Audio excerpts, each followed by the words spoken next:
Esprits tordus dans cerveaux étriqués, raisonnements fallacieux, bancals et spécieux, ils sont assoiffés de fric, mais aussi de reconnaissance.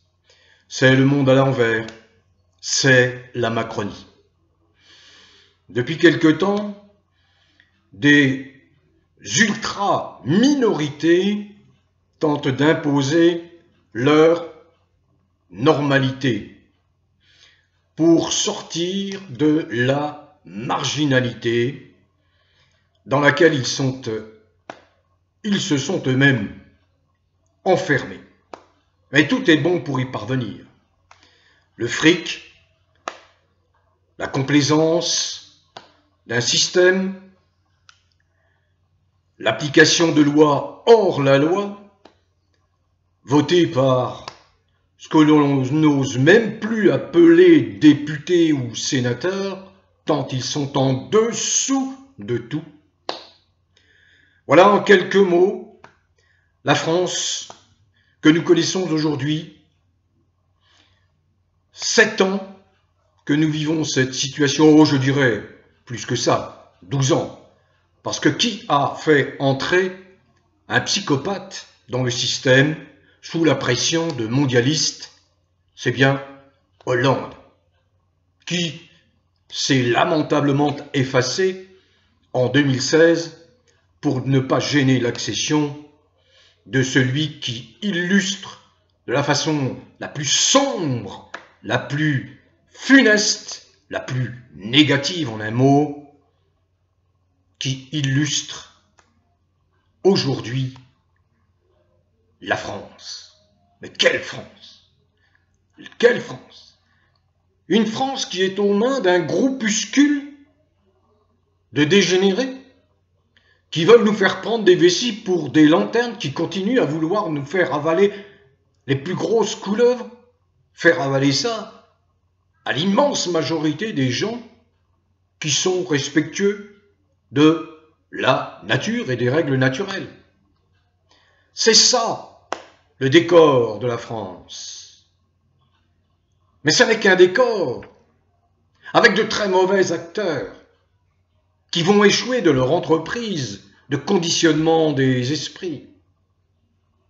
Mais là où Macron n'a pas échoué du tout, c'est qu'il a mis plus bas que terre le pays, dans tous les secteurs. Dans le secteur social, il a commencé sous Hollande. N'oublions pas qu'il a été secrétaire général de l'Élysée, ensuite ministre de l'économie, à partir, je crois, de 2014. Le fou allié est à la manœuvre depuis 2012. Vous voyez un petit peu les dégâts qu'il a occasionnés, dégâts qui font que la France, dans le concert des nations, est devenue une bricole insignifiante, sans plus aucun crédit. Il a détruit le réseau diplomatique français, qui faisait la fierté de la France depuis des siècles. Il détruit toutes les structures économiques, tout simplement parce que ses maîtres, les mondialistes, lui ont demandé, tout simplement, de privatiser la France. Et tout ce qui faisait l'orgueil de la France, sa sécurité sociale, ses structures administratives, aujourd'hui, est dans un état lamentable. Allez voir dans les hôpitaux, allez voir dans toutes les administrations, y compris administrations territoriales. Prenez la température, imaginez un petit peu. Tout doit être aujourd'hui numérisé, vous le savez. Fini le papier, fini les contacts humains. Tout ça, c'est Macron. C'est l'exécuteur des plus basses œuvres un des exécuteurs des plus basses œuvres que la France ait connues. Il y a eu Vichy. Il y a eu effectivement d'autres époques. Mais là, vraiment, nous sommes au fond du trou. Je ne vais pas ajouter ma voix à la cacophonie permanente sur les réseaux sociaux. J'ai bien conscience de l'impact limité de mes interventions. J'ai bien conscience de ne représenter qu'une partie de la population. Vous savez, cette partie de la population qui va disparaître dans les 15 ans. Les macroniens, ils savent ça. Et ils s'appuient sur une jeunesse décérébrée, lobotomisée. Ah, j'ose le dire, oui, nous avons tous été jeunes. Mais aujourd'hui, nous avons une jeunesse qui se caractérise par sa vieillesse. Elle n'a plus les capacités de réfléchir, elle n'a plus les structures mentales, elle n'a plus la culture, elle n'a plus la maîtrise de la langue. La France se caractérise par un abêtissement généralisé. Bernard Pivot, une pensée à Bernard Pivot, se désespérait, il n'est pas le seul. Alexandre Solzhenitsyn a dit ceci: la démarche la plus simple de courage d'un individu est de ne pas prendre part au mensonge. Regardez dans quel état de mensonge, de corruption, de complicité se trouvent ces corps d'État que sont la police, que sont la justice, qu'est l'armée en partie, qui cautionne un régime absolument abominable. Abominable. Les gens, vous savez, j'étais un des premiers à dire, mais utilisez les mots pour décrire les situations, il y a des mots. Mais aujourd'hui, c'est la guerre avec ce fameux Thierry Breton, vous voyez, commissaire européen, c'est la guerre contre la liberté d'expression, pourtant qui est un droit inscrit dans tous les textes fondamentaux, que ce soit internationaux ou que ce soit la Déclaration des droits de l'homme et du citoyen en France. Vous n'avez plus le droit d'utiliser les mots. Vous êtes immédiatement taxé de raciste, de xénophobe, de homophobe, de ceci. Un jour, j'ai fait une vidéo pour railler toute cette bêtise, cette imbécilité des lois qui encombrent le corpus législatif, voyons. Moindrement que vous émettiez un avis, une opinion, vous êtes immédiatement répréhensible. Et tous ces gens-là participent à cette entreprise de démolition, de destruction de toutes les structures françaises, de cette France composite, chamarrée, mais ça fait sa force. Alors bien sûr, il n'y a pas que, je parlais de la langue française, je viens de parler de Bernard Pivot, qui est un défenseur, comme on en a peu connu, mais il y en a d'autres, de la langue française si riche, si pleine de nuances, qui permet d'expliquer, d'approfondir, d'aller au-delà des apparences. Les mots sont là. Pourquoi? Pour fixer les choses, pour décrire les intentions, pour affirmer des sentiments. Aujourd'hui, vous avez des gens complètement lobotomisés. La jeunesse, je suis désolé les jeunes, vous êtes devenus des imbéciles. Parce que vous êtes conditionnés par des gens qui savent très bien vous manipuler avec vos fameux smartphones, avec vos fameuses applications.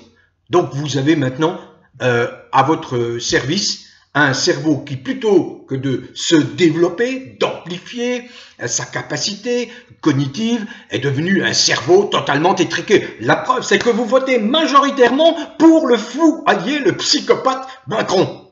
Alors bon, il y a également un certain nombre de personnes d'un certain âge qui n'ont plus vraiment toute leur tête, leur conscience, et qui votent comme on leur dit de voter. Vous savez, je l'ai constaté dans ma carrière de journaliste.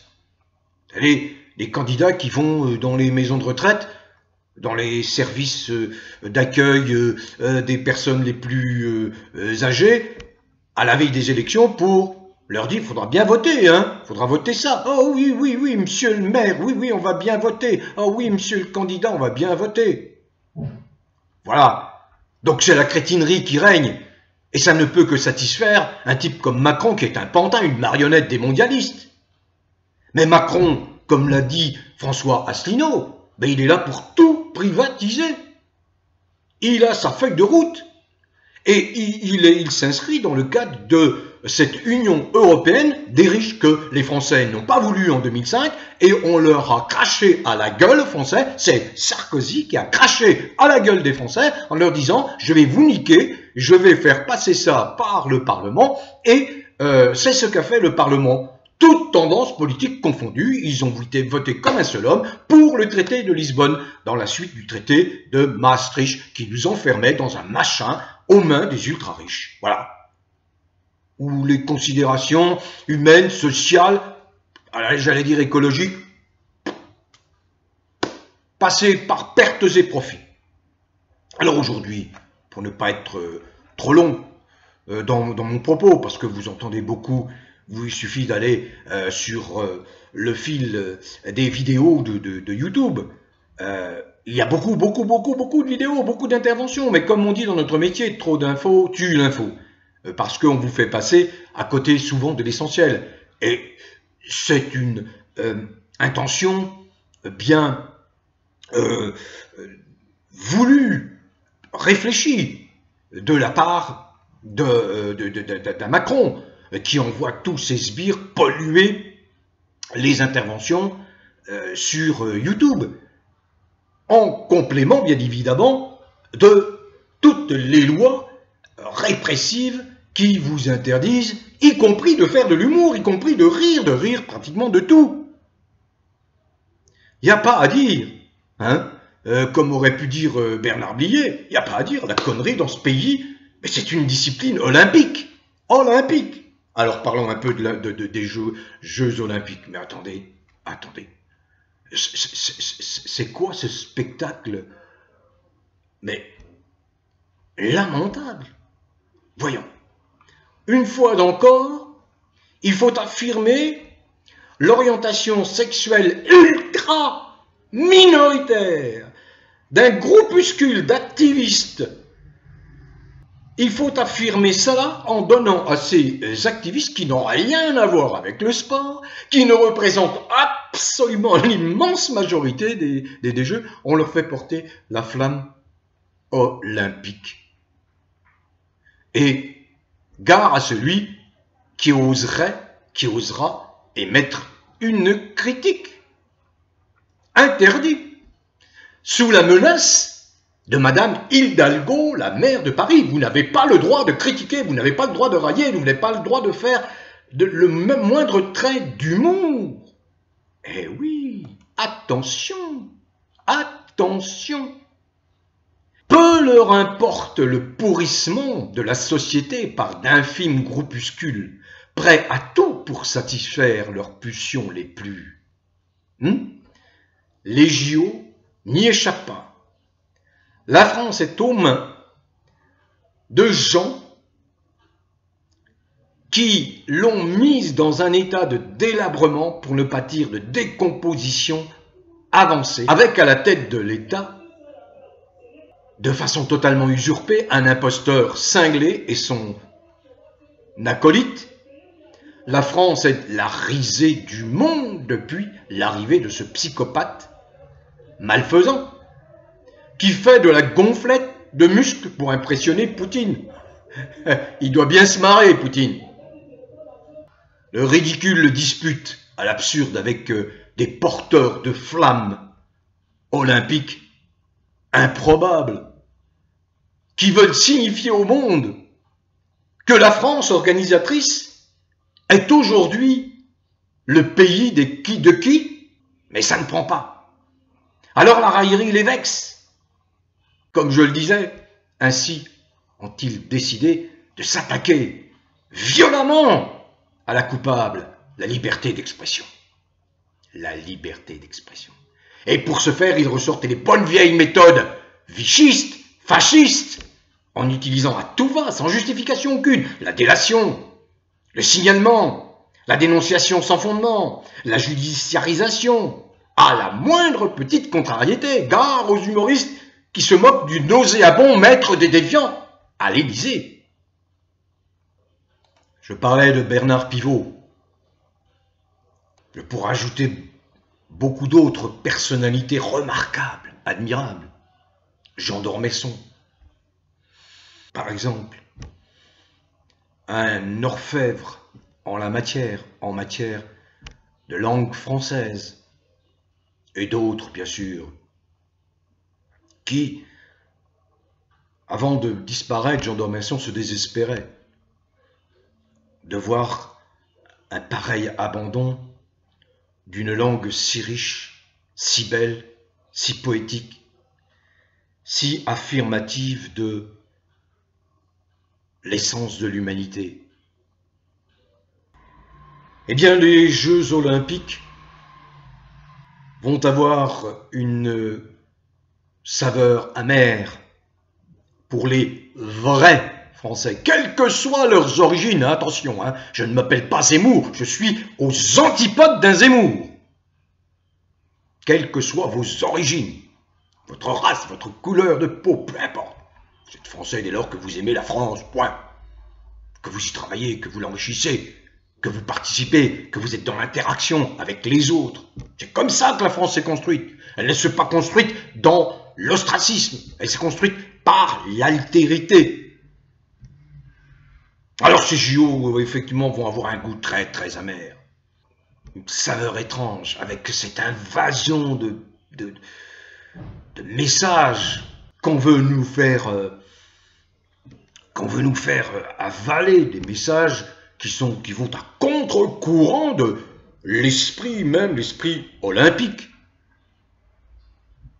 Les JO en France, pour moi, ce sera non-événement total. Et je vous conseille de boycotter. Là, c'est une expression anglaise qui date. On peut l'apprendre aujourd'hui. C'est-à-dire de ne pas du tout vous impliquer dans ces JO qui n'ont aucun intérêt, qui n'ont d'intérêt que pour le psychopathe qui veut se refaire une santé, qui veut se redorer son blason, si tant est qu'il est un blason à redorer. Alors von der Leyen, président de la Commission européenne non élu, aucune légitimité. En réalité, directrice générale des mondialistes, qui dépense un fric colossal à notre détriment, qui envoie du fric à un régime néo-nazi qui s'appelle le régime ukrainien de Zelensky. Plaque tournante de tous les trafics, surtout les trafics d'enfants. Si vous voulez un gosse, vous pouvez aller vous l'acheter en Ukraine. Il y a des nurseries comme ça. Alors von der Leyen, elle a maille à partir avec la justice, puisque des plaintes ont été déposées, appuyées, je dis bien, notamment par Florian Philippot, et elle va passer en procès le 17 mai. Comment va-t-elle se défendre à propos des combines avec Bourla, le PDG de Pfizer, qui vient à nouveau d'être condamné pour des produits dangereux, mal présentés ou faussement présentés, bref. Donc von der Leyen, le 17 mai. C'est bientôt. Les langues se délient dans tous les domaines. Par exemple, vous savez, Boris Johnson, qui était l'ancien Premier ministre du Royaume-Uni, avait un conseiller. Ce conseiller vient de prendre la parole. Il a expliqué que l'Ukraine, les Britanniques n'auraient jamais dû s'engager dans ce bourbier, puisque, comme je viens de le dire, ils étaient parfaitement conscients que Zelensky est un dépravé, un dégénéré, et que son régime est un régime néo-nazi. Par opposition à la Russie, à qui quand même on doit la chute du régime nazi de Hitler. 27 millions de morts du côté de l'URSS. Le plus grand nombre de morts. Pour libérer l'Europe de l'étreinte nazie. Un conseiller de Boris Johnson. Macron a été hué, mais par bien sûr les médias à vomir, comme je dis, quand je vois ces trous du cul, ces tourne-cul, qui se prennent pour quoi? Ils sont absolument indignes de la carte de journaliste, absolument indignes, je l'affirme. Croyez-vous que je vais me taire à mon âge? Pas. Ils partent tous. Pivot, tous ces gens. Qui va parler? Si, Delon. Tiens, Delon. Petit détour par Delon. Savez-vous ce qu'a dit Alain Delon? Et je m'inscris dans sa remarque.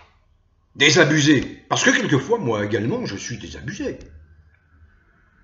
On se bat, on résiste, mais face à la complaisance, l'apathie, l'indifférence d'une partie des Français, mais c'est pas chose nouvelle, hein.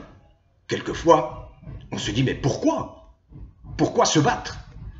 Eh bien pour vous qui me suivez, pour les gentils, pour les braves, pour les bons, pour les bonnes âmes, qui se trouvent démunis, qui se trouvent vulnérables depuis l'émergence de régimes infâmes, tenus par des déviants, extrêmement dangereux.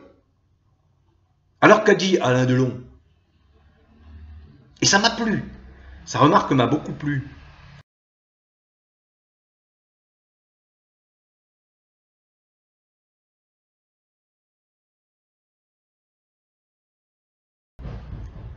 Vous savez, le psychanalyste Carl Jung dit ceci: ce n'est pas une coïncidence que ceux qui ne réfléchissent pas dans le sens du narratif dominant soient traités comme étant les inaptes de ce monde. Pour maintenir l'ordre et le contrôle, eh bien, vous devez isoler intellectuellement le sage, le philosophe et le savant avant que leurs idées n'éveillent les gens. Voilà, ben écoutez, nous en sommes là. Merci à François Sureau, hein, qui connaît un bon succès sur ma chaîne, hein, je crois presque 350 000 vues depuis que je l'ai publié. François Sureau, qui a émis une critique cinglante à l'égard du régime macronien, alors qu'il était à l'origine, à l'époque, un de ceux qui ont rédigé les statuts de En Marche. Il a été dupé, trompé, il s'en est rendu compte, c'est un homme intelligent. Donc voilà, Macron a été hué à Marseille comme jamais, comme jamais. Macron est honni, détesté, identifié pour ce qu'il est. Et donc les langues se délient, que ce soit le professeur Raoult, que ce soit le Christian Péronne, ils disent maintenant les choses telles qu'il faut les dire avec les mots. Et nous avons été dupés. Alors je le répète, j'ai été un des premiers à l'époque, je me sentais extrêmement seul à avoir identifié cette escroquerie monumentale d'une fausse pandémie avec un espèce de soi-disant virus qui ressemblait à s'y méprendre à tous les virus qui perturbent notre vie à l'approche de l'automne et de l'hiver. Point barre, quoi. Point barre. Et le corps médical a été coincé, pris en tenaille, contraint par des mesures coercitives, n'a pas pu vraiment s'exprimer. Si, il y a le professeur Montagnier qui s'est exprimé, encore de façon nuancée. Mais aujourd'hui, les langues se délient. Vous avez une cadre d'hôpital qui explique qu'il n'y a jamais eu de pénurie, il n'y a jamais eu d'encombrement dans les hôpitaux. Bien au contraire. Enfin bref, tout un tas de mensonges qui refont surface. Et je comprends que le corps médical soit un peu inquiet parce que certains risquent d'être mis en cause. Puisqu'il y a des lois qui n'ont pas été abrogées, que ce soit des lois internationales ou des lois nationales. Vous ne pouvez pas contraindre les gens à faire ce qu'ils ne jugent pas utile pour eux, y compris pour leur santé. Il y a le serment d'Hippocrate qui a été violé des milliers de fois par les macroniens, les macronistes, et qui l'ouvrent encore dans l'hémicycle. Vous imaginez un petit peu, ces gens-là sont encore en train de siéger à l'Assemblée nationale, alors qu'ils ne représentent qu'un régime absolument infect, infâme, diabolique. Mais les langues se délient à propos de cette fausse pandémie. Je disais par exemple que le Royaume-Uni a décidé de ne pas signer le nouvel règlement de l'OMS. Pardon. Beaucoup d'États, de pays disent non, nous ne signerons pas, nous ne voulons pas être pieds et mains liés à un règlement sanitaire qui va nous contraindre, qui va nous obliger à adopter des règlements, des règles fascistes, sans avoir notre mot à dire. Donc le Royaume-Uni, c'est un grand pays, le Royaume-Uni, dit non à l'OMS, non, non à l'OMS. Et la France, attendons l'affaire Michel, c'est ça. L'espérance, c'est ça. l'affaire Brichel, le dénouement de Brigitte Gate, le 19 juin. Allez, je conclue parce que mon propos est long. Vous savez, les élections européennes, 6-9 juin, 9 juin en France. Encore une fois, je ne vais pas vous expliquer quelle est ma trajectoire de citoyen. J'en suis revenu de ces votes sans justification, parce qu'on vous dit oui, ça c'est bien. Non, je suis un abstentionniste, mais il y a la règle et il y a les exceptions. Et il y a une exception que j'ai faite en 2017 et une autre exception en 2022. Oui, votez. Votez pour l'élection présidentielle, pour dégager celui qui n'a absolument aucune qualité. Il va détruire, c'est un psychopathe. Nous avons tous les éléments, nous avons les rapports du professeur de psychiatrie, Segatori, qui nous dit attention, c'est un fou, c'est un fou, c'est un cinglé. Regardez l'état de la France. On est au bord de la guerre civile, ou de la révolution, ou de quoi? D'un coup d'État. Qu'est-ce qui va arriver? Quelle va être la solution pour la France? C'est un cinglé qui vit avec qui? Posez-vous la question, Brichel. C'est qui Brichel? Attendez, est-ce que c'est ça l'image de la France? C'est la risée aujourd'hui. Donc, que va-t-il advenir? Eh bien, une fois encore, je fais exception à la règle, moi, l'abstentionniste. Oui, et je vous invite à voter massivement, même s'il y a un grand taux d'abstention, où on prévoit 50% d'abstention, même voter massivement pour les candidats souverainistes. Mon choix, moi, est fait, vous le savez, je voterai pour François Asselineau, car il est le plus constant, il est clair, il est didactique, il a dit les choses depuis fort longtemps. Il veut le Frexit, la sortie de l'OTAN, la sortie de l'OMS, le retour à la souveraineté monétaire, il le crie, il le clame depuis des années, et c'est un vrai héritier du gaullisme. Donc, votez, pour moi, ce sera Asselineau. Et je ne rejette pas pour autant Philippot, qui fait du bon boulot. Mais au moins votez pour un souverainiste. Voilà, vous connaissez mon choix. Je l'ai dit dans une précédente vidéo. Mais je ne jugerai pas mal les gens qui voteront pour Philippot. Au contraire, puisque Philippot veut également le Frexit. Sorti de cette sale Europe puante.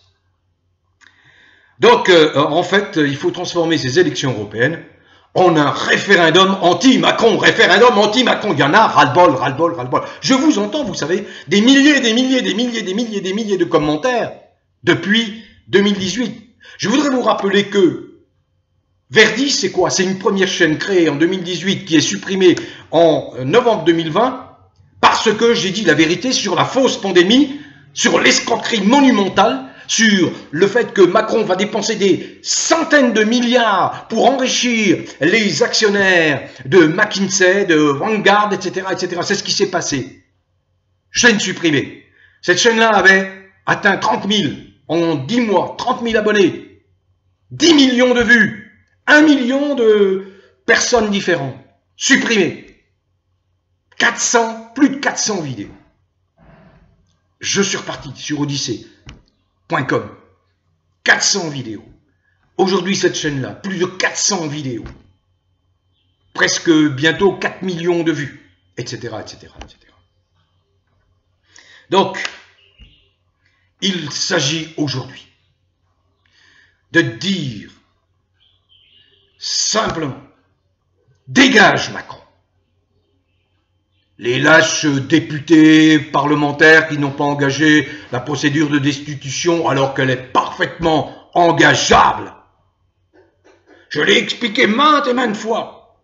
Même s'il n'y a pas une majorité pour aboutir à effectivement la destitution sur le plan juridique, il y a le nombre suffisant de députés pour engager. À partir du moment où vous engagez la procédure de destitution, vous cassez Macron. Vous le cassez.